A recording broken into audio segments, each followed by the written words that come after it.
And all these changes, these psychological changes that you get used to driving at 100 kilometers per hour for years on end, going back to 60 kilometers per hour and whatever, miles per hour that is, you can say 100 miles per hour or 60 miles per hour. You're still going, but it feels incredibly slow.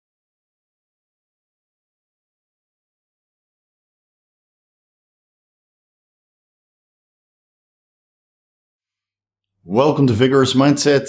I'm Coach Steve. Steroids are a lifetime commitment. Or is it? Is that statement really true? Because now that I'm off the anabolic-androgenic steroids and my hypothalamic pituitary testes axis is pretty much restored and completely recovered after doing a lengthy post-cycle therapy, my testosterone concentrations are around 550 nanograms per deciliter, which, considering the natural decline of over 10 to 12 years, when I first experimented with performance-enhancing drugs at the age of 26, at that time my total testosterone was around 650 nanograms per deciliter. So over the course of 12 years, from 650 to 515 nanograms per deciliter, I think that's a pretty normal and natural decline. Considering my father is a little bit lower, around 430 nanograms per deciliter on his total testosterone. And he's about 28, 30 years older than I am. So it's perhaps a little bit lower than his total testosterone concentrations were when he was 37 years old. But I think that's, pretty comparable for the normal natural decline of the modern man. So I'm beginning to doubt if that statement of steroids are a lifetime commitment is exactly true. But I will say, that even though I'm off the anabolic steroids, I'm still using performance-enhancing drugs. So I think we have to reformulate the statement to performance-enhancing drugs are a lifetime commitment, because once the floodgates are opened and you've made that decision going from drug-free to enhanced, there's so many performance-enhancing drugs you can choose from, and some of them have overlapping effects, and some of them have very specific and unique characteristics and specific reasons why you incorporate them. Once you make that decision, it's very easy to keep taking the PEDs because you always find a way to justify a reason to incorporate them into your overall bodybuilding or fitness journey. So whether that's metformin or growth hormone or GW1516, SR9009, clenbuterol, the list of PEDs that we can choose from is extensive. So I think once you make that decision, going from drug-free to enhanced, that's pretty much a lifetime decision and a lifetime commitment. Now, you're not committed to a single PED because you're probably cycling them in and out, depending on your goals and for specific reasons. Just like I cycled the anabolic-androgenic steroids in and out. But I do think, in most cases, from what I see around me, is that once you made that decision to go enhanced, you're pretty much enhanced forever, indefinitely.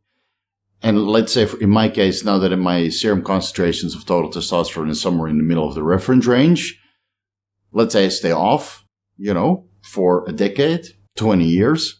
Maybe at one point I will go back on the anabolic-androgenic steroids again for hormone replacement purposes. Now, I didn't need testosterone replacement therapy because my testosterone is clearly still in the middle of the reference range and I feel totally fine right now without the anabolics.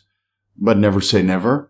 I think in the future, and probably the future is going to be relatively soon, because I do like to go back on hormone replacement at least. So let's say in the immediate future, I will reintroduce the anabolics, that being testosterone, DHEA, pregnenolone, and maybe primobolan again, my favorite compound of the non-bioidentical hormones. Never say never. But I was able to go off steroids and continue with my life without it. So I think we have to separate this statement into a physical dependency and a psychological dependency. And I think there's a huge differentiation that we can make there, because the physical dependency is something you can get used to after you wean off the steroids and do a post-cycle therapy correctly. But the psychological is a little bit difficult and a little bit different in your approach and how you need to tackle that. Because again, when you open the floodgates of performance-enhancing drug use, it's very easy to phase certain compounds in and out, depending on the goals. But when you phase out the steroids, and you start, you walk past the mirror and you literally see your body shrinking and shrinking and shrinking, and you're measuring yourself to your best contours. That's usually the first thing you notice. Your contours are getting less and less and less. And you can go back to some of my videos from 5 months ago when my contours were significantly different than they are now. And I think that's the psychological aspect that makes it very, very difficult to come off the anabolic-androgenic steroids. Because the longer you stay off, the more you're going to degress to your natural potential, right? Your maybe top natural potential, maybe slightly below it, considering that my testosterone levels have also declined over the 12 years that I was taking anabolics. And now that I'm 37, 12 years later, my testosterone is a little bit lower. So I have less testosterone to maintain the muscle mass that I've built on steroids. So cosmetically pleasing, it doesn't look the same. And the contours are certainly a lot less impressive. So I think that's predominantly where the psychological aspects play into, where steroids are a lifetime commitment. Because once you've raised your muscularity to super physiological amounts, and you're so used to your reflection and your contours and your shape and your overall muscularity to have a certain appearance, you get used to this appearance. Now, it might take a decade to build, maybe 2 decades. But you can lose it all in 4 months, 5 months, or not all of it, but a majority of it. Take it from me. I've lost a significant amount of size. And that's mentally very, very tough. Now, physically, I clearly don't need hormone replacement because I'm still somewhere in the middle of the reference range. During the day, I'm totally fine. Going to the gym, I'm not fine at all. The performance has diminished significantly. Going from an all-time strongest, at moderate dosages of, let's say, 450 milligrams of overall anabolic intake combined with growth hormone and insulin and a couple other beneficial performance-enhancing drugs. So you go from an all-time strongest, all-time impressive-looking, all-time biggest, all-time heaviest. You go back to close to your natural potential. That's a significant digression, especially if you consider that you've been at your all-time strongest and progressively been getting stronger and bigger for over a decade. So you ride it all the way up. Basically, it's like a roller coaster. You ride the roller coaster all the way up, all the way up, all the way up, and then you come crashing down. All right? Physically and mentally, it's very tough. And that's why I think a lot of people consider anabolics to be a lifetime commitment, because physically it's not the same coming from, super physiological testosterone concentrations down to physiological testosterone concentrations. The contraction is not the same. The libido is not the same. The sense of well-being is not the same. And then psychologically, when you look in the mirror, the reflection is not the same. The strength in the gym is not the same, right? Everything is not the same. And you have to be really, really strong and mentally to be able to overcome that. And not everybody is that mentally strong to overcome these roadblocks, because it's certainly not easy. I'll admit to that. It's not been easy the last couple of months. And I'm looking forward to going back on some sort of hormone replacement or maybe a little bit extra. I'm definitely looking forward to it. So I think it's mostly a mental game that it's a lifetime commitment, because I've seen many people come off steroids and stay off steroids and not even do a hormone replacement. And they're totally fine. Just like I'm totally fine right now. I'm at peace with it, right? Being a little bit smaller and maybe not as, physically intimidating, or definitely not as strong as I used to be in the gym. And I honestly think that the mental aspect, the psychological changes that occur when you're using anabolic-androgenic steroids, those probably make it a lifetime commitment for most people, because it's not the physical changes. Like at one point, you can't stay big and huge and juicy anymore. At one point, you have to slim down. That's inevitable. Everybody has to slim down. And if you don't do that, you end up in the ground. It's literally that simple. But the psychological aspects of staying on superphysiological dosages of testosterone and other anabolic-androgenic steroids, that's probably the hardest part. And look at it this way. When you're on cycle and you do blasting and cruising, you're on a superphysiological dose for months to years on end. Years. I was on cycle for 8 years straight. So your brain is always used to this super physiological amount of testosterone and perhaps other androgens in your body. And coming off that, like when you're taking recreational drugs or alcohol, for example, you're only intoxicated for a couple hours out of the day, hopefully. Otherwise you're a drug abuser and, you're addicted, basically. So let's say you're a recreational drinker. On Saturday, you have a couple glasses of alcohol. You're intoxicated for a couple hours. You go to bed and you wake up sober. And then you stay sober for 6 days. But when you're on testosterone replacement therapy, you're on top of the reference range, super physiological, out of the reference range testosterone concentrations for years, decades, maybe indefinitely, right? And you get used to this psychologically. Of course, also physically, because your training intensity goes up, your sex drive goes up, you feel stronger, you can lift better, your overall state of well-being goes up. And all these changes, these psychological changes that you get used to driving at 100 kilometers per hour for years on end, going back to 60 kilometers per hour and whatever, miles per hour that is, you can say 100 miles per hour or 60 miles per hour. You're still going, but it feels incredibly slow because you're so used to going 100 kph or 100 mph. All right? You're still driving. You're still going if you're able to recover your HPTA. And otherwise you have to look into, then it's really a lifetime commitment because not everybody is able to recover their HPTA after prolonged anabolic-androgenic steroid exposure. So there's a couple things you can put into place as an insurance policy that your anabolic-androgenic steroid use is not going to be a lifetime commitment, even though it still might be. Because again, these protocols will not work for everybody, and it highly depends on where your testosterone production was at before you started incorporating AAS. Now, you can look into Caspiptin-10, which helps with the release of gonadotropin-releasing hormone and downstream promotes the release of luteinizing hormone and follicle-stimulating hormone, which then cascades into testosterone and estrogen production. So Caspiptin-10 might be beneficial to keep the first step of the hypothalamus to the pituitary going by promoting the secretion of gonadotropin-releasing hormone. That might be beneficial. I've seen conflicting blood work even on testosterone replacement therapy with Caspiptin-10 therapy, where luteinizing hormone and follicle-stimulating hormone were basically at the bottom of the reference range, albeit in range. So that's certainly way better than having them undetectable when you're on super physiological dosages of testosterone and your estrogen is causing a negative feedback. So let's say your luteinizing hormone and follicle-stimulating hormone is 1-2 milli-IUs per liter using Caspiptin-10. And as soon as you bring your testosterone out of the reference range or you're introducing other anabolic-androgenic steroids, you're still subclinical, even though you're using Caspiptin-10. So there's some conflicting data out there.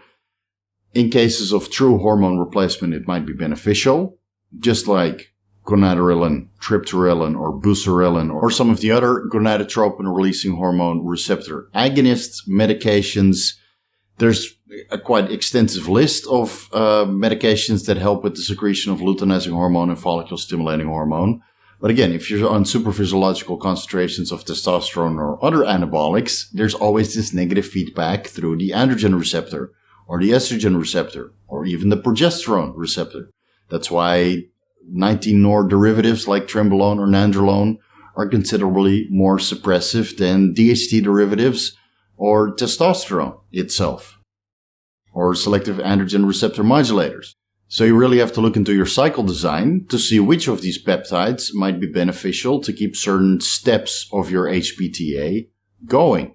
So let's say you're on a pretty heavy cycle, and Caspiptin-10 or gonadorelin or triptorelin or buserelin are not able to sustain serum concentrations of luteinizing hormone or follicle-stimulating hormone to a certain extent, even at the bottom of the reference range might be beneficial. It's certainly better than completely bottomed out and undetectable LH and FSH concentrations.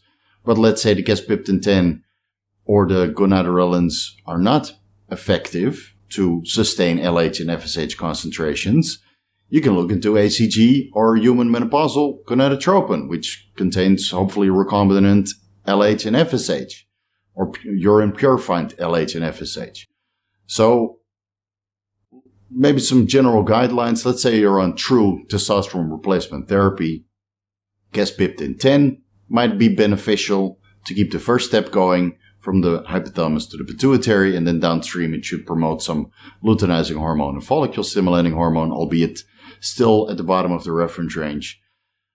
If that is not beneficial, maybe you want to agonize the gonadotropin releasing hormone receptors with gonadorelin, triptorelin, buserelin, etc. And if that's not effective to sustain LH and FSH concentrations, maybe you can replace that exogenously or mimic LH with ACG, right? There's different methods to approach it. There might be something to say for incorporating clomid or enclomiphene, although I don't think that's a really sustainable approach, considering they have so many overlapping effects in other tissues of the body. Most of them are going to be beneficial with bone mineral density and HDL and LDL concentrations, because again, selective estrogen receptor modulators act as an estrogen in certain tissue and block estrogen's effect in other tissues. I still don't think it's a sustainable approach, but there's many different ways to skin the cat to keep your HPTA or certain steps of your HPTA going when you're using anabolic-androgenic steroids. And if you don't want to have that as a lifetime commitment, there's several different ways to perhaps ensure that it's not going to be a lifetime commitment. And whether that's, an ACG blast once a year, that's what I did, an ACG blast of, let's say, 2000 IUs every other day for 2 weeks, while all the exogenous androgens have metabolized from the system to keep your testosterone production in the testicles activated for maybe 2 weeks or 3 weeks. And then again, you're downregulating that by going back on hormone replacement or a little bit more than hormone replacement. There's several different methods to keep certain steps of the HPTA active, but it's highly advised to do that at certain periods of your blasting and cruising phases to make sure that, anabolic androgenic steroid use are not going to be a lifetime commitment. But again, if you're not able to recover your natural testosterone production, at least testosterone replacement therapy is going to be in the cards for you, and it is a lifetime commitment. And I really hope that helps, guys. Consider this video to be more as a food for thought on how you want to approach your performance-enhancing drug journey, whether that's a lifetime commitment or a temporary phase where you take them out at certain periods or take them out completely and continue on drug-free. You can't call yourself a natural anymore because the hyperplasia that you'll experience while using performance-enhancing drugs, in most cases, those are permanent, and the epigenetic changes are a little bit different compared to a true drug-free and lifetime drug-free athlete. Again, the mental aspect is a little bit more difficult to overcome than the physical aspect. I overcame the physical aspect, but the mental aspect is that I'm still using some sort of performance-enhancing drugs, and I'm looking forward to my next cycle. And the reflection has to play into that. I'm sure of it. So again, everybody's different in how they can deal with it. Some people can't deal with it and stay on drugs for indefinitely. And some people can deal with it for a couple months, maybe a few years. And then the PEDs come calling again. Really hope that helps. Thank you guys so much for watching. If you're looking for the most comprehensive guides to bodybuilding pharmacology, you can find the ebooks on my website, VigorousSteve.com/shop. If you're looking for personalized advice, you can find the rates to my services in the services section and contact me through the contact form. If you're interested, follow me on Instagram @VigorousSteve. Much love, Vigorous crew. You guys know what to do, and I'll see you in the next video.